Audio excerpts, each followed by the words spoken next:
नमस्ते, मैं अदिति सिंह आज आप सभी के साथ 8th साइंस का सेकेंड लेक्चर को कंटिन्यू करेंगे जो कि है क्लासिफिकेशंस ऑफ माइक्रोब्स। क्लासिफिकेशंस हमने कल कुछ ऐसा पढ़ा था, याद आ रहा है एग्जैक्टली बायोलॉजिकल क्लासिफिकेशंस। तो अब कमेंट सेक्शन में बायोलॉजिकल क्लासिफिकेशंस का डेफिनेशन डालो भाई, जो सबसे पहले कमेंट करेगा उसका नाम हम नेक्स्ट लेक्चर में लेंगे, बायोलॉजिकल क्लासिफिकेशंस। फिर भी हम क्लासिफिकेशन क्या है ये जान लेते हैं। क्लासिफिकेशंस यानी हम लिविंग वर्ल्ड को छोटे छोटे यानी कि ग्रुप्स में एंड सब ग्रुप्स में डिवाइड करते हैं ताकि हम उसे अच्छे से स्टडी कर सके, क्योंकि भाई एक दो स्पीसीज नहीं है, 87 मिलियन स्पीसीज है हमारे पास, स्टडी तो करनी है, कैसे करेंगे, डिवाइड कर देंगे, क्लासिफिकेशन कर देंगे। और उसी प्रकार आया क्लासिफिकेशन ऑफ माइक्रोब्स जिसमें है माइक्रो ऑर्गेनिजम्स, यानी उनमें दो हिस्से हुए हैं, प्रोकैरियोटिक्स एंड यूकैरियोटिक्स। प्रोकैरियोटिक्स यानी वो जिसकी न्यूक्लियस इर्रेगुलर है, यानी उसके पास सेल मेम्ब्रेन नहीं है या डेवलप्ड नहीं है, it does not has a distinct nucleus and cell organelles present in it. और माइक्रो ऑर्गेनिजम्स यूकैरियोटिक्स यानी वैसे जिसमें जो न्यूक्लियस है वो कंप्लीटली डेवलप्ड है, यानी जो न्यूक्लियस के अराउंड हमें सेल मेम्ब्रेन मिलेगा और उसके पास सेल ऑर्गेनेल्स भी डेवलप्ड होते हैं। प्रोकैरियोट्स में हम बैक्टीरिया पढ़ते हैं या बैक्टीरिया को कंसिडर किया जाता है, यूकैरियोट्स में protista, fungi and algae consider किया जाता है। तो हम ये चारों को आगे प्रोसेस में पूरे चैप्टर में पढ़ेंगे। अभी हमें याद क्या रखना है, साइज ऑफ माइक्रोब्स कैसे, 1 metre is equals to 10 raised to the power 6 micrometres, 10 raised to the power 6 micrometers, okay? 1 meter is equals to 10 raised to the power 9, दो चीजें हैं, ये माइक्रो है, to the raised to 9 micrometers, okay? Micrometres को हम कैसे लिखेंगे, sorry nanometres को हम कैसे लिखेंगे, इस तरीके से 1 मीटर को दो चीजें हैं, 10 raised to the power 6 micrometres, 10 raised to the power 9 nanometres, okay? Next हम पढ़ने वाले हैं बैक्टीरिया। अब भाई बैक्टीरिया है क्या, सबको पता है बैक्टीरिया, लेकिन अब उनका रेंज क्या होता है, 1 माइक्रोमीटर टू 10 माइक्रोमीटर्स। जो बैक्टीरिया की साइज होती है वो 1 माइक्रोमीटर टू 10 माइक्रोमीटर्स के बीच में होती है। वो होते कैरेक्टरिस्टिक देख लेते हैं, वो यूनिसेलुलर होते हैं, इंडिपेंडेंट होते हैं। यूनिसेलुलर यानी कि 1 सेल होगा, इंडिपेंडेंट यानी कि हम अभी डिपेंडेंट है अपने पेरेंट्स के ऊपर, इंडिपेंडेंट यानी कि हम सेल्फ सफिशिएंट है। यस, सही कहा हमारे एक साथी ने, आत्मनिर्भर। पैरासाइटिक ऑर्गेनिजम्स पहली बार सुना है, बता देते पैरासाइटिक का एक एग्जाम्पल देती हूँ, इसमें कंसिडर नहीं किया जाएगा लेकिन वो एक एग्जाम्पल है पैरासाइट का।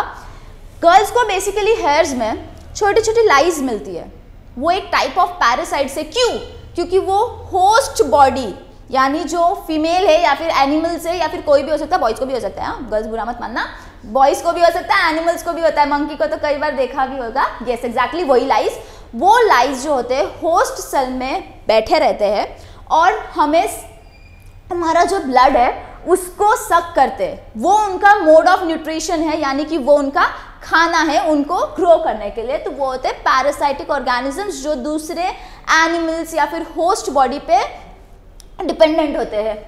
फिर इंडिपेंडेंट है, फिर इट फॉर्म्स कॉलोनीज, हम सभी कॉलोनीज में रहते हैं। Human beings live in a colony of human beings, हम जानवर के साथ रहने नहीं जाते हैं, हम human beings live in a society with human beings. उसी प्रकार बैक्टीरिया जो है वो भी कॉलोनीज फॉर्म करता है। प्रोकैरियोटिक्स होते हैं, यानी कि अभी जस्ट यहाँ पे पढ़ा था, न्यूक्लियस जो होगा कंप्लीटली डेवलप नहीं होगा। Reproduces bye simple binary fusion. सबसे पहले सिंपल का मतलब तो पता है, बाइनरी फ्यूजन क्या होता है भाई, बाइनरी यानी 1 and 2 डिवीजन, फ्यूजन यानी सेपरेशन।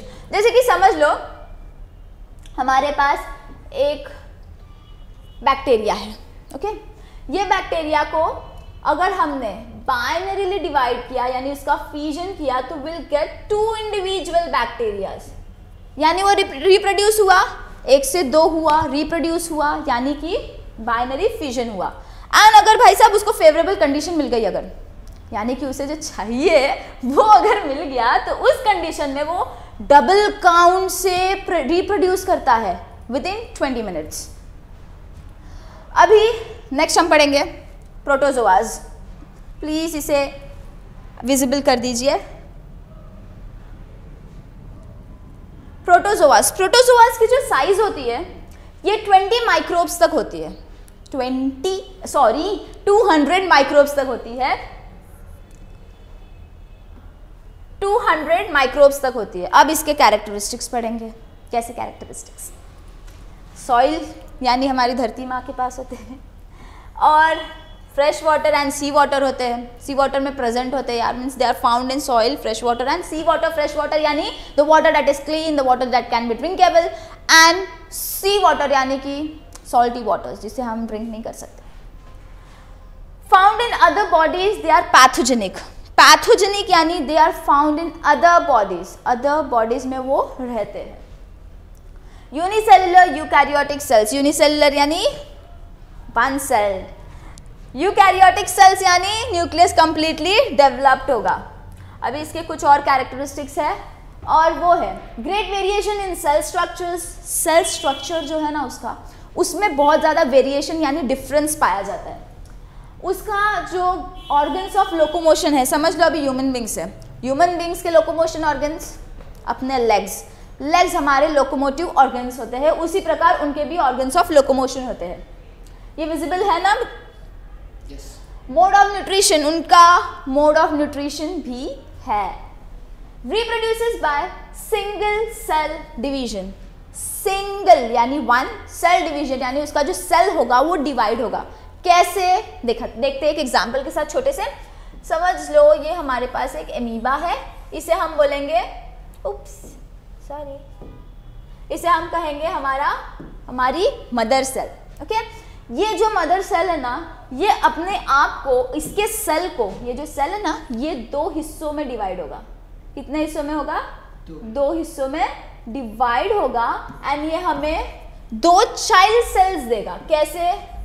ये हमारा एक छोटू बाबू है और ये हमारा एक छोटू बाबू है, इसके पास एक जाएगा, इसके पास दूसरा जाएगा, तो ये हो गए हमारे पास 1 से 2 एमीबाज, यानी कि रिप्रोड्यूस किया। ओके, तो इसके एग्जाम्पल्स है amoeba and paramecium in dirty water. कल हमने एक चीज़ पढ़ी थी एग्जाम्पल के साथ, डर्टी वाटर का एग्जाम्पल जो हमने माइक्रोस्कोप में देखा था। समझ लो अभी बारिश का सीजन है, तो हम सभी जाके कहीं भी उड़ी मारते हैं ना। अब वो खड्डे में, एग्जैक्टली, अब वो खड्डे में जाते तो वो बड़ा मज़ा आता है, बहुत ज़्यादा मज़ा आता है भाई, ठंडक मिलती है बॉडी को, रेनी सीजन है। लेकिन उसमें ये होता है, अगर आप माइक्रोस्कोप में देखोगे ना उसमें, तो उसमें ये होता है। अब भाई ये बहुत डेंजरस है, इससे दूर रहो तो ही बेटर है। ये है हमारा एमीबा एंड ये है पैरामोशियम। ये आप ध्यान से इसको अगर देखोगे ना, तो ये समथिंग आपको आपके स्लीपर के जैसा दिखेगा। इसका जो स्ट्रक्चर है ना, ये हमारे स्लीपर के जैसा समथिंग रहेगा। अगर आपको ये विजिबल है तो समथिंग सिमिलर टू स्लीपर। तो इतना याद रखना, पैरामोशियम जो होता है वो स्लीपर के जैसे यानी चप्पल के जैसा दिखता है, और जो हमारा एमीबा होता है वो इर्रेगुलर शेप होता है, उसे कोई शेप नहीं होता, जहाँ मन वो वहाँ जेली के जैसे घूमता फिरेगा।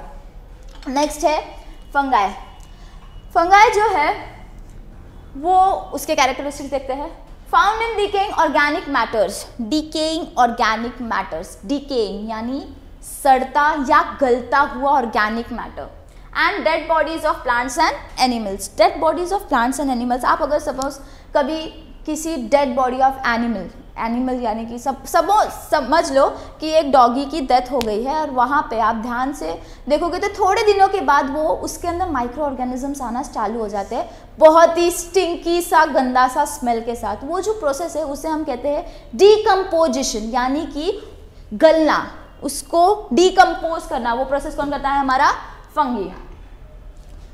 एंड देन है नेक्स्ट यूकैरियोटिक होते हैं।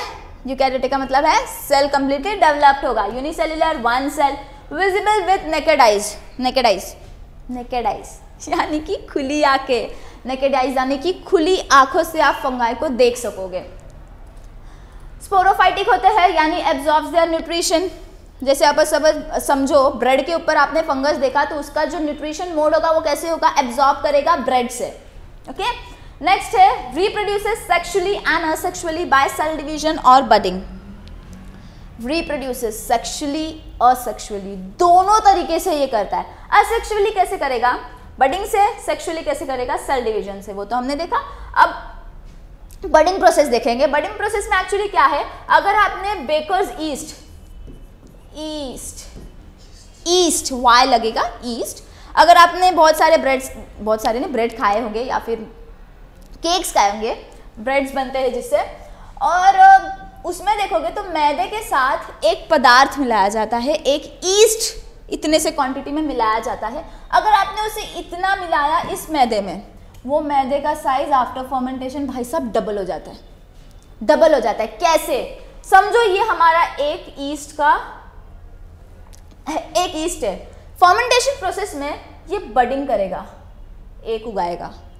फर्मेंटेशन प्रोसेस में ये एक उगाएगा, उसके बाद ये और एक उगाएगा, और एक उगाएगा, और एक। इस प्रोसेस को हम कहते हैं फर्मेंटेशन। इसकी वजह से आप देखोगे कि उसका साइज बढ़ता है बिकॉज ऑफ फर्मेंटेशन, और वी कैन से ईस्ट की बडिंग की वजह से। ओके, अब एग्जांपल्स क्या है फंगाई के, तो bakers yeast and mushroom. Mushroom तो कल हमने भी देखा था कि मशरूम तो भाई बहुत अच्छी चीज़ है। अब भैया थोड़ा मूव कर दीजिएगा, फोर्थ इस तरफ है।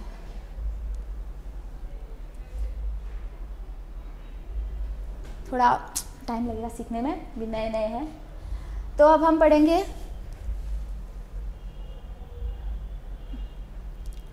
अलगे को। एल्गे का एग्जाम्पल बताओ, रेनी सीजन है, कहीं भी जाओ, सपोज आप टेरेस पे हो अपने, एक बहुत ही ग्रीनिश सा कुछ लेयर देखा होगा जिसके ऊपर आप गए ना, छटकोगे ऐसा ना कि मजा आ जाएगा, उसे हम कहते हैं एल्गे। ओके, ये जो एल्गे होता है ना, इसकी हम साइज जो है अप्रोक्सीमेटली होती है 10 माइक्रोब्स टू 100 माइक्रोमीटर्स। ओके, कितना, 10 माइक्रोमीटर्स टू 100 माइक्रोमीटर्स। ओके, इसकी कैरेक्टरिस्टिक्स एक्वेटिक होता है। एक्वेटिक यानी कि पानी में पाया जाता है, जहां पानी वहां एल्गे, जहां पानी वहां एल्गे। ओके, ऑटोट्रॉपिक होता है यानी वो जो है ना प्लांट की तरह, ऑफ कोर्स एक सॉर्ट ऑफ प्लांट ही है बिकॉज वो भी फोटोसिंथेसिस का प्रोसेस है, वो यहाँ पे हम देखेंगे। It carries photosynthesis because it is green in colour. अगर आप ये पिक्चर में देख सकते हो तो ये पूरी तरीके से ग्रीन है। ओके, ग्रीन होने की वजह से इसके अंदर हम क्लोरोप्लास्ट ये उसमें पाया जाता है, और इसकी वजह से it carries process of photosynthesis. Photosynthesis के प्रोसेस से वो खुद का खाना खुद बनाता है, and that's why it is autotrophic. Okay, next है यूनिसेलुलर, वन सेल्ड, यूकैरियोटिक यानी कि उसके पास न्यूक्लियस टोटली डेवलप्ड होगा। मल्टी सेलुलर है, अभी एक नया चीज़ है, मल्टी सेलुलर भी है। मल्टी सेलुलर है यानी कि उसके पास एक नहीं अनेक, यानी नंबर ऑफ सेल्स होंगे that are visible with naked eyes. जिस एल्गे में मल्टीपल सेल्स होते हैं ना, वो उसे हम अपने नेकेड आइज से देख सकते हैं। तो उसका जो एग्जाम्पल है वो है एक क्लोरेला, एंड ये एक एल्गे का डायग्राम है। अगर इससे बेटर आपको देखना है तो जाओ टेरेस पे, देखो कितना ग्रीनरी है, बड़ा अच्छा दिखेगा देखने में, सच्ची कह रही हूँ बड़ा अच्छा लगेगा। लेकिन जाके सिर्फ पैर रख दो, ऐसे गिरोगे ना वापस कभी जाओगे नहीं वहाँ। नेक्स्ट हम अब पढ़ेंगे वायरसेस को। वायरस सुनने के बाद ना धरती जैसे हिलने लगेगी अपनी। वायरस ऐसा चीज कर दिया है भाई लॉकडाउन में इसने, ये भैया ने। वायरस, कोविड वायरस भी एक वायरस था। इसकी जो साइज होती है ये अप्रॉक्सीमेटली 10 माइक्रोमीटर्स टू 100 माइक्रोमीटर्स होती है। ओके, अब इसके कैरेक्टरिस्टिक्स देखते हैं। They are not considered as living और नॉन लिविंग ऑर्गेनिजम्स। ना ये जीवित है ना ये अजीवित है, या means it's neither living it's neither non living. Then what it is, तो ये क्या है? ना ये जिंदा है ना ये मुर्दा है, तो ये है क्या? तो इसे हम किस में स्टडी करते हैं? माइक्रोबायोलॉजी में। माइक्रो मतलब छोटा, बायोलॉजी यानी बायो। एक्सट्रीमली माइन्यूट, बहुत ज़्यादा छोटा है। अब भाई कोविड है, आ रहा था तो आपको पता चल गया होता ना, दिखता रहता तो ये इतना ज़्यादा छोटा है, इतना ज़्यादा छोटा है कि भाई इसको हमें किसमें देखना पड़ता है, इलेक्ट्रॉन माइक्रोस्कोप्स। ओके, नेक्स्ट है viruses can cause many diseases to plants and animals. Animals का तो पता ही है भाई, ये प्लांट्स को भी बहुत बहुत हार्म करता है। अब नेक्स्ट पॉइंट है viruses is a long molecule of DNA and RNA. DNA deoxyribonucleic acid, deoxyribonucleic acid and RNA covered with a protein coat. इसका जो डीएनए एंड आरएनए होता है ना, इसके अराउंड हमें क्या मिलेगा, प्रोटीन कोट मिलेगा। यानी कि समझ लो यहाँ पे एक डायग्राम है, उसके थ्रू हमें समझ में आएगा। यानी कि समझ लो उसका जो डीएनए है ना, सपोज उसका ये डीएनए है। डीएनए बेसिकली ऐसा होता है भाई, सपोज ये डीएनए है, एग्जांपल दे रही हूँ, कंसिडर मत करना, सिर्फ एक एग्जांपल दे रही हूँ। तो उसका जो आउटर लेयरिंग होती है ना, उसके ऊपर होता है प्रोटीन का कोट, ओके। नेक्स्ट है survives only on living plants and animals. Okay, मैंने 2 बार लिखा है, प्लीज इग्नोर करना, हो जाता है कभी कभी। Cells, plants and animal cells produces protein which with help of host cell and creates their replica। ऐसे ही तो आएगा नहीं, आएगा सेल के अंदर नहीं, सेल के ऊपर बैठेगा, उसे जो चाहिए वो लेगा, इन्फेक्ट करेगा और बहुत सारे रेप्लिकाज यानी उसके रेप्लिकाज को वो क्रिएट करेगा। ओके, रेप्लिकाज यानी कॉपीज क्रिएट करेगा। कोविड तो एक ही घुसा था, लेकिन भाई एक ही था, समझ लो कोविड एक था, लेकिन उसने अपने रेप्लिकाज बनाए ना ढेर सारे आपकी बॉडी में, उसकी वजह से कोविड धीरे धीरे आपकी बॉडी में बढ़ता गया परसेंटेज के बेसिस पे, वो परसेंटेज के बेसिस पे काउंट किया गया था उसे। They destroy host cell and become free. Destroy the host cell, जिसमें वो बैठे ना, सपोज ये भाई साहब हमारे कोरोना वायरस है, ये जो भी सेल पे बैठे उसे पहले डिस्ट्रॉय कर दिया और वहां से उठ के दूसरे सेल पे चले गए भाई। मतलब एक खा के इनका पेट नहीं भरा था, ये दूसरे पे भी चले गए। ये था हमारा complete first chapter, that is living world and classification of microbes. आपको बस यहीं तक है। सो होप आप सबने एंजॉय किया होगा। ये पूरे सेशन को हम इसी तरह पूरी सीरीज को कंटिन्यू करेंगे, चैप्टर 2, 3, 4। नेक्स्ट चैप्टर भी हम कंटिन्यू करेंगे next day. So let's enjoy and study with me. We'll stay together and complete this entire syllabus. अभी अपडेट्स चाहिए ना, इतने अच्छे वीडियोस आ रहे हो, तो लाइक करो, शेयर करो एंड सब्सक्राइब करो, ताकि आपको सब अपडेट्स मिले गिरी ट्यूटोरियल चैनल पे और कहीं नहीं, गिरी ट्यूटोरियल्स चैनल पे मिलेगा हर चीज़ भैया। Thank you so much.